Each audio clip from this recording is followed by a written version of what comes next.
point of entry into the project because, again, it sits at the intersection of genealogy, diplomacy, religion, and cultural exchange. And so through these figures, I'm able to imagine how legitimacy was constructed through both local and foreign systems. I'm also able to imagine how, these relationships between the kingdoms were expressed through education, through religion, through trade, through marriage, through language, again, and through material culture. And the effects of these encounters, these 16th, 15th, 16th centuries, are still visible today. They can be found in Portuguese loanwords, which I will show later on in the presentation. Portuguese loanwords in the Ojibwe language, the forms of dress and ceremony, like I mentioned. The continued significance of coral beads as symbols of wealth and prestige and authority and monarchy. And so during my residency, I was more interested in,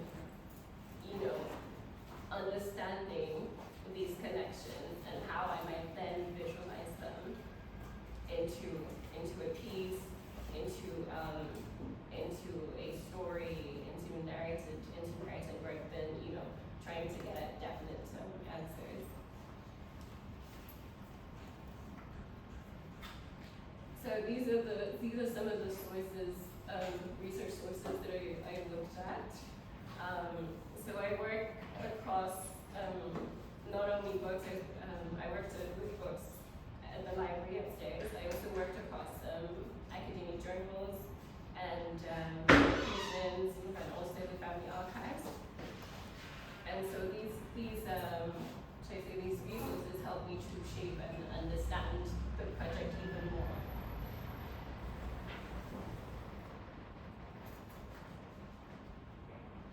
So these are the two books that I primarily focused on during this period. They're also on the table, and you can engage with them later on.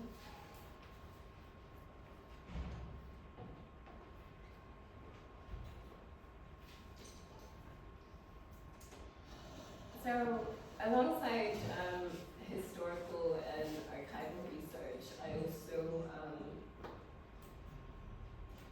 think through the materials that I use. So for me, my material choices are never new.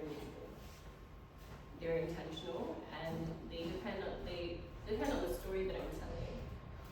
They change from story to story, depending again on the narrative I'm trying to construct.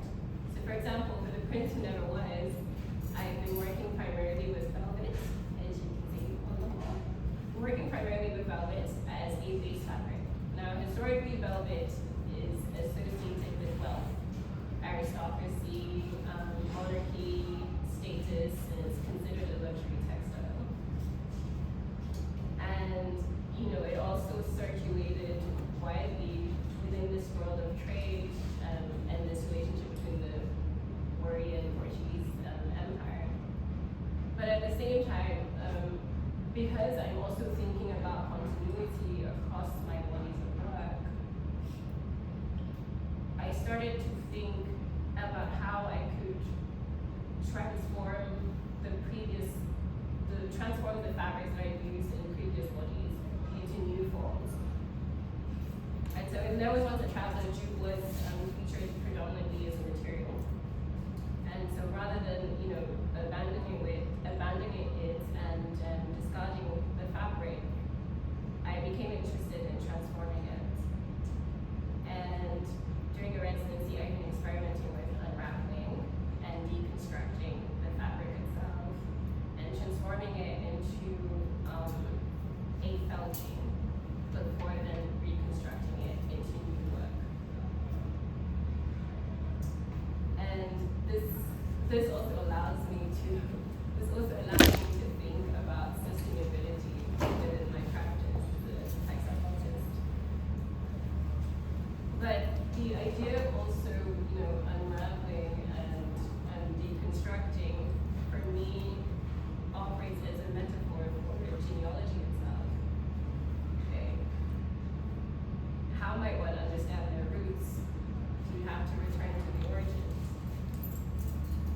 have to attempt to trace the material back to its original form and its original source. And so, it mirrors for me the broader concerns of the project and this idea that in order to understand the present, you must first go backwards.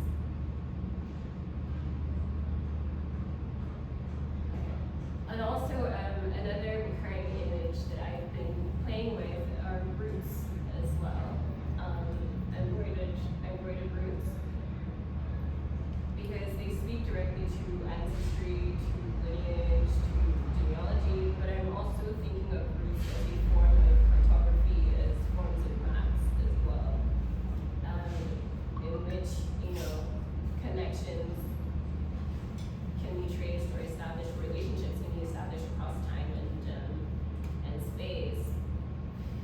And I have also been, again, interested in the idea of palimpsests. And traditionally, a palimpsest would refer to a manuscript that was written on, erased, then written on again, and it would still have traces of the earlier inscriptions on them remaining visible beneath the surface. But, thinking of the idea of palimpsests, I found myself drawn to peeling paint and layered surfaces. And for me, these felt like physical manifestations of memory. They felt like, palimpsests in the sense that each layer would reveal the evidence of what came before. And so they are, for me, they're sort of like records of accumulation and also, concealment. And for me, they also mirror this, again, the idea of genealogy, but also archival research. And in both cases, one is constantly peeling back layers, okay? One is in search of an earlier form, an earlier story, and the process of uncovering is never complete. And it's somewhat continuous as well. And in that sense, traces often remain, the fragments stay, and some histories are only just partially revealed. And so I sort of tried to experiment in how I could transform this idea into fabric form as well.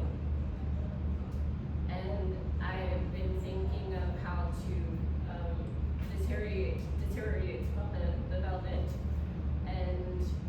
but also layer jute stitching and the felted fibers rather, in an attempt to construct textile palimpsests that would mirror or embody the same processes of research as well.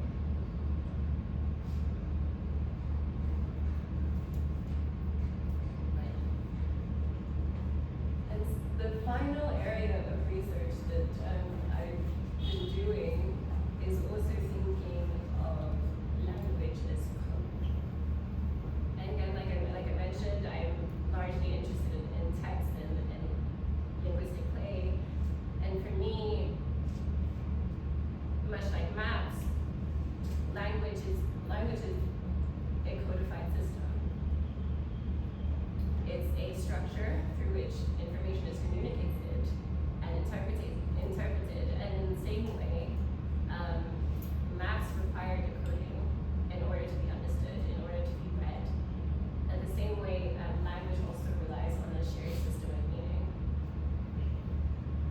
And so I began to identify texts and fragments that might appear within the work that I might want to use, within the work that I might want to screen print within the work, and I became interested in translating them into other forms.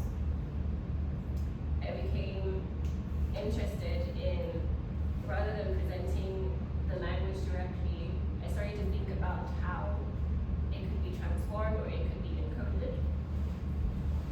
And so this has led me to experiment with anagrams, with palindromes, and also trying to develop my own symbolic system.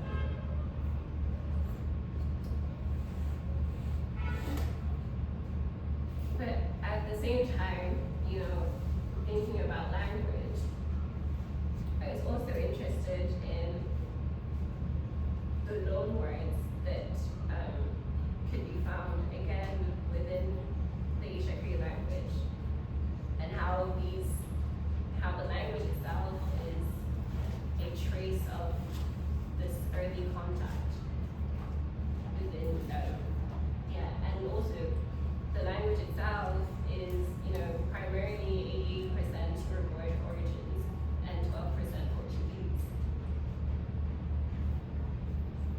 And so the loan words that enter the language tell of centuries of exchange, of trade, and interpretation. So I've been able to identify a few of them and put out their, should I say their translation.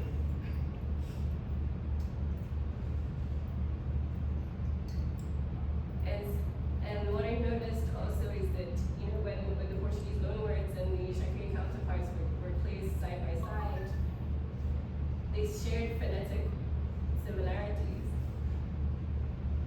And it's quite visible, even though the spellings may have changed, even though the language may have evolved, and that tells you that words carry evidence of movement, and they carry evidence of exchange and also the transformation of information. And so in this sense as well, the loanwords language also functions as a code. And much like the archive or the maps or the palimpsest, language itself contains traces of what came before.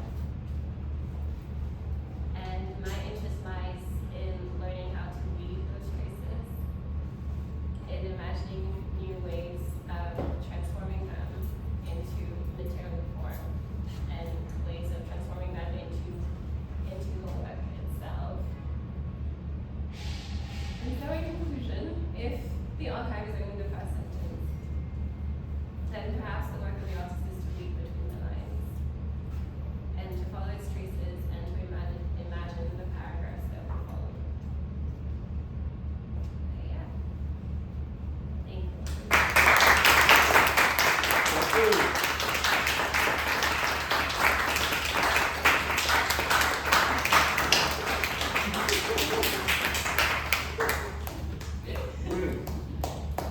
Any questions? Now the floor is open to you guys. If you've got any questions, observations, ideas.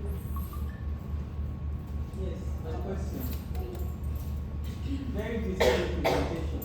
Thank you. Congratulations for all the work and the efforts you have put into this. My question is, how can this be commercialized? How can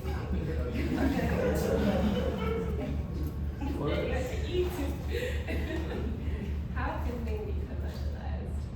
I mean, I assume through making the work. The work, to be honest. Yes, it's through making the work. Right now, the project is should I say, a primary research stage, right? So there's no physical work yet. But yeah, making the work, it could be commercialized, or it could not be. And it serves as, continued research as well.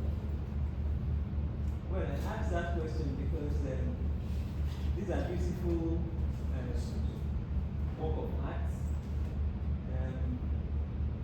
I know, for instance, that some of these designs can be maybe sold to textile manufacturers who would use them as patterns in the fabric.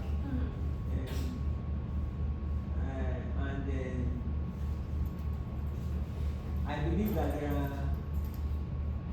believe that there are many outfits who use work of art,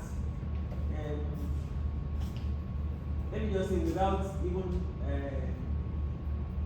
giving credit to where they got it. And it is to avoid that I ask the question, how can it be commercialized? So that you don't get somebody, because they are not registered as trademark. No, I mean, these are just the experiments and not I the know. results. Do you intend to register them? No, I haven't thought about them. Okay. So anybody can use it. And to do that or to prevent that, and I believe is to maybe you have an album or something, having this your work, and sell it to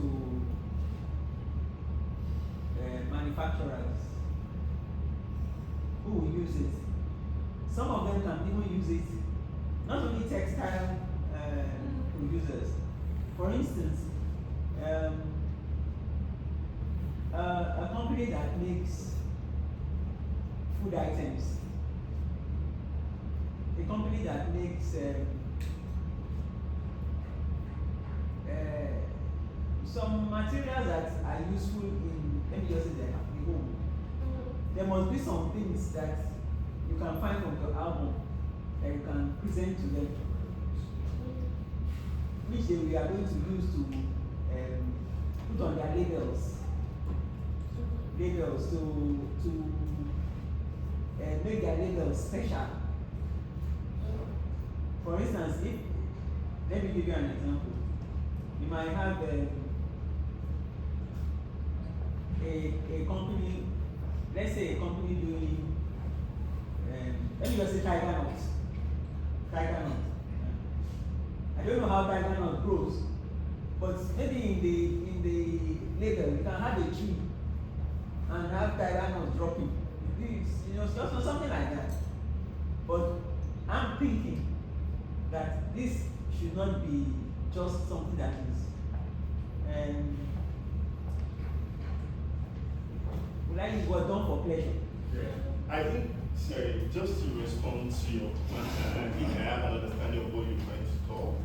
I think the body of work she's created are more like archival works. And she's done them primarily for record making, for research purposes, and for reference purposes. And I think I understand your angle in terms of, I would say, royalties from what she's created. How can she be able to get royalties from the body of knowledge she's going to be sharing? I think that's my thought. I don't know if... Well, maybe something like that. Yeah. But I think primarily the work are for archival and reference purposes. And it's a very deep and rich history that needs to go out there more. Not a lot of people would know about the history of the Shekiri Kingdom, their relationship with Portuguese and things like that. So, of course, it is there, but I'm sorry. Of course, the history is there, but she having to that body of knowledge is just what I think is the primary purpose of the work. I don't know if I'm right or not. Well, the Portuguese and the Shekiri Kingdom is something that is a historical fact, and many scholars have studied it. I don't know whether you are going to be adding anything new by your research, but I'm not actually referring to that archival material of the Shekiri Kingdom. I'm thinking more of the artistic presentation that came with the presentation. I think I have an understanding of what you mean in terms of or making it available to a wider audience, a wider public, for commercial purposes. Well, that's why I use the word. How can it be commercialized? How can it be commercial? I mean, Maybe you've not thought of it. no, so basically, I think for me with textiles, I have two different approaches. There's textiles for art's sake, which are beads, but I also do textile for design purposes, which, most likely may not have in-depth archival research as these, will not look like these. And so those are two separate arms of fabric making that I engage in. So for textiles for commercial purposes, then yes, that would refer to like fashion or home and apparel and whatnot, and that would involve more pattern making, for example, more motif designing rather than these. Well, I'm an illiterate when it comes to this. And what I'm just saying is that in my view, some commercial venture can come out of it. That's what I'm just saying.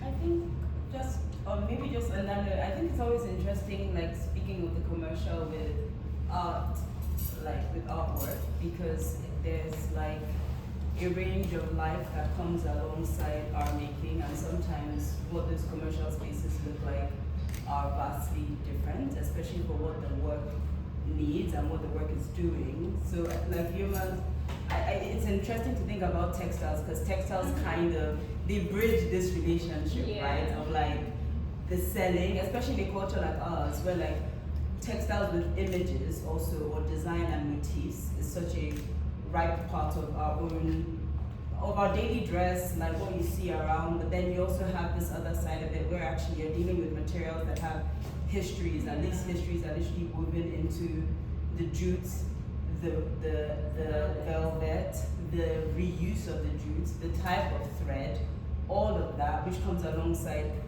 the entire massive like history that you're encountering. Whether or not that history is new to you isn't really the point of the work. It's like history is history, so it's never new. But like your encountering of it, that is the new thing, and the art object is the new thing as well. So you are involved in the transformation and the archiving of what this history is into a whole new language that becomes accessible. So also the commercial, like when we speak about the commercial, the art objects also, it shouldn't always be attached to the commercial in that way, because this history is now, like it's being transformed into something that's visual, into something that can be understood. And then your point of like imagining and like imagination also then kind of coming into the narrative between what is truth, what is archive, what are we imagining from the object. It's like, it's a whole cycle of like thought and making, which is just like really, really strong within the work. So like, thank you very much. Thank you. You know, when you talk about this archiving and representation, what you have just presented, it's very academic. It's very academic, and for those of us who don't know the APC of art,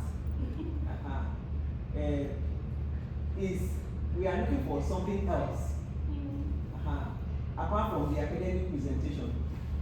Yes, if you want to go and do research, you may look for archival materials, but I believe that people who look for archival materials are not as many as people who look for commercial opportunities.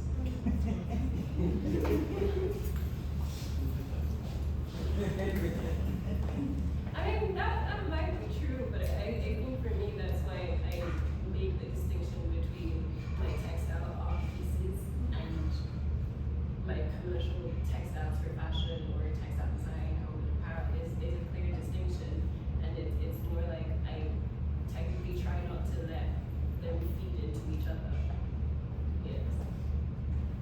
So if I want to do textiles for commercial aspects, I have an avenue to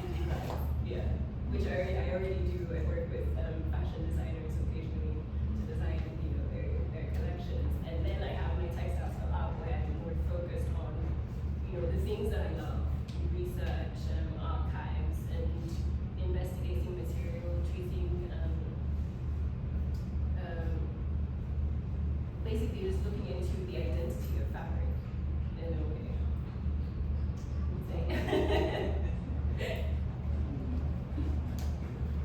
Any more questions? Anyway, is there any, you have any plan to get this, your research stuff, presented before the Kingdom of Warri?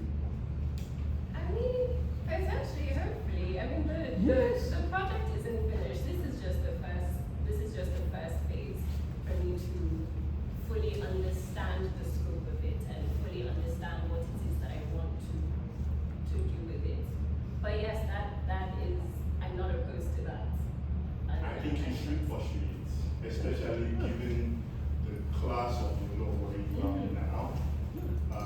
One thing about our country is that you never can tell what's going to happen next. So you have a current law where who is a very young and forward-looking personality. So I think it's a good opportunity for you to pursue that and get it to. Good. Alright, you want to ask a question? So you spoke to us about your use of velvet and the significance of the fabric.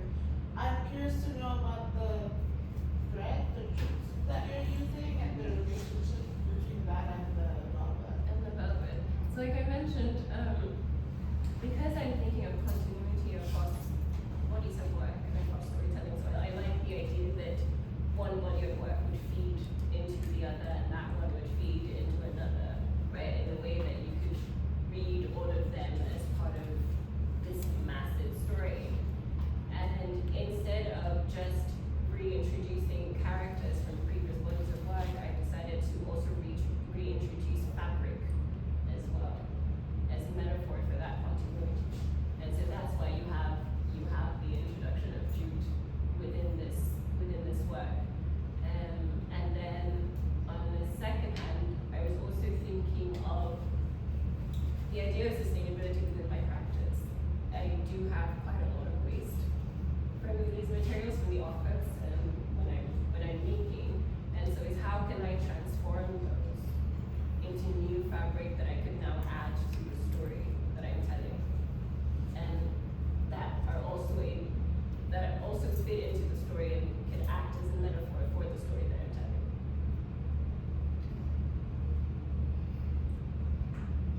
Yes. Thank you.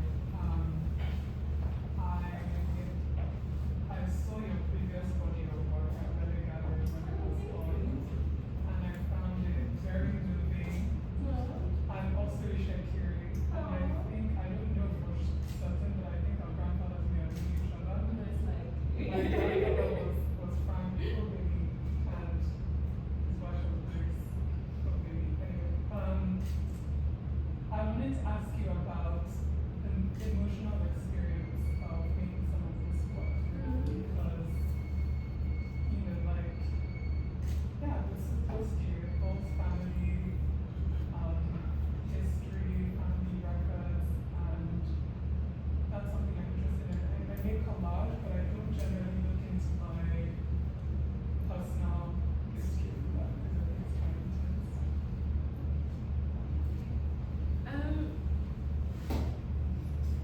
I would say for me, I've always been curious about the idea of identity, right? The idea of where does a person come from? Like what makes up a person, right? What, not just in the environment, but what actually shapes them.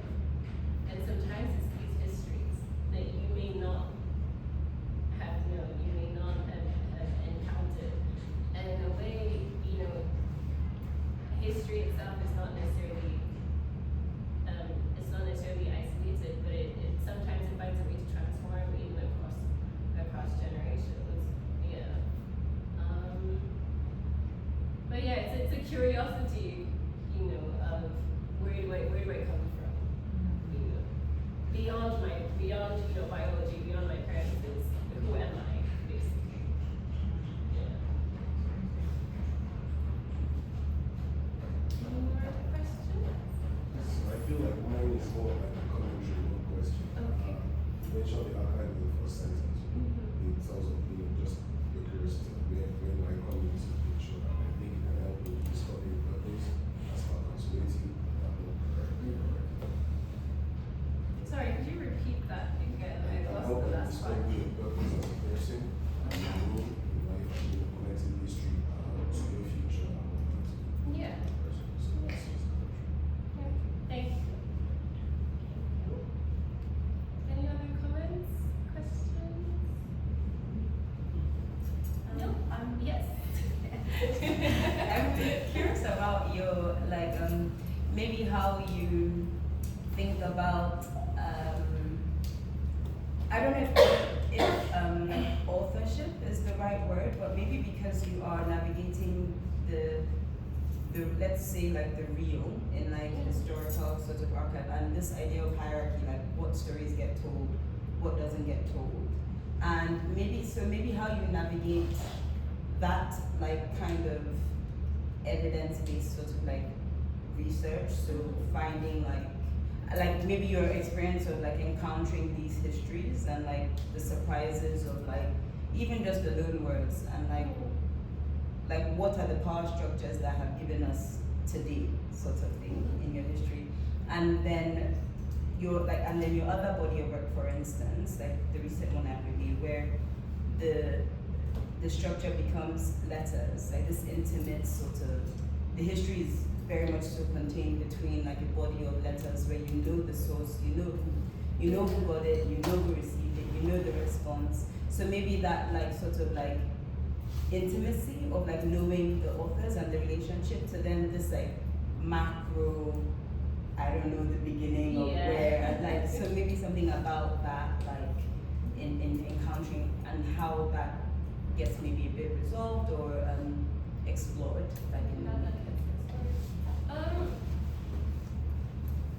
Again, I think sometimes the idea of not knowing can be the beautiful thing about archives. Is that yes, fine, you have the object, but even with the letters, for example, they didn't always reveal the whole truth. They didn't always tell so much about the person who was writing it. They didn't really tell so much about, fine, they would write about essentially how they felt and whatnot, but oftentimes I would like to imagine, them sitting down and writing what their space was like, what their headspace was like. And so that's why I say, I tend to create from that space. It allows you to imagine. There's only so much that is, should I say, that is factual, and even what is factual is just one person's perspective. And so there's other perspectives that may not, have been recorded. So what are they? And in that sense, I'm allowed to imagine it. I'm allowed to stretch it. And I'm allowed to transform it and create a story out of it.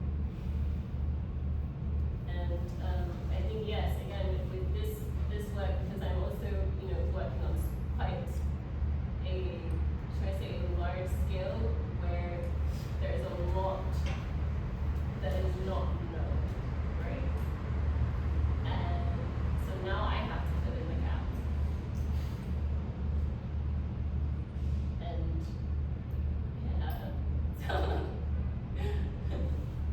but I hope that answers your question. That's all it. Yeah. So, in what ways are these archival materials kept? In what ways are they kept? Yes, like this ones you're doing for the archives. How is it? Is it on your website or? So I do document. I've also started, so pretty much all the archives that I've encountered, I've also started digitizing them as well. Yeah.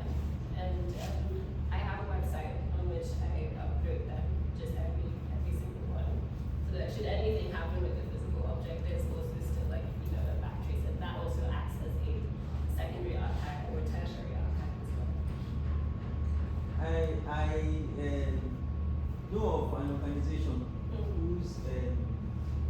whose job is archival. This is the kind of thing you are talking about. That is their job. That is if you want to, I don't know how you use the word keep or archive or store the material. You approach them, that company. Is there the kind of a thing that? I mean, so far, no. I think for me, it's more the archives that I engage in and that I engage with rather and that I'm interested in. Then I do digitize them and store them on a separate platform. Yeah. But so far, I've not asked everyone to bring me their archives so that I can store. But I know it is another line of business. Yes, because when the organization I'm talking about wanted to archive their material, they approached the archival company to do that.